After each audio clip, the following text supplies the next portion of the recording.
আজকে দেবো হেনা। সকালে মা বলল হেনা দিলে নাকি চুল ভালো হয়, তাই দোকান থেকে হেনা আনলাম।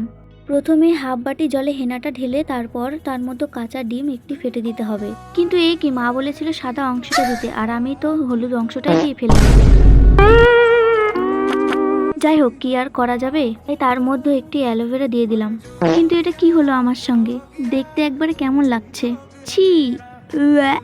তারপরে অ্যালোভেরাটা ভালো করে দিয়ে দিলাম হেনার মধ্যে। একবার হেনাটা দেখো, একদম কাঁচা গোবরের মতো লাগছে। তারপর আর কি, কাঁচা গোবরটা মাথায় ভালো করে ঘষে ঘষে লাগালাম। এটি আধা ঘন্টা থেকে 1 ঘন্টা পর শ্যাম্পুতে ধুয়ে ফেলতে হবে। তোমরা চাইলে এর বেশিও রাখতে পারবে। মাথাতে কাঁচা গোবরগুলো দেওয়ার পর আমার অবস্থা খারাপ হয়ে গেছে, একবার তোমরাই দেখো।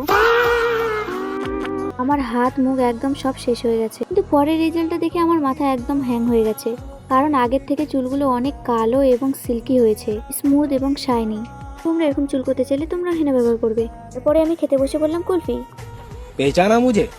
তোমরা খেতে চাইলে তোমরাও কমেন্ট করো ঝটপট, আর সাবস্ক্রাইব করতে ভুলো না কিন্তু।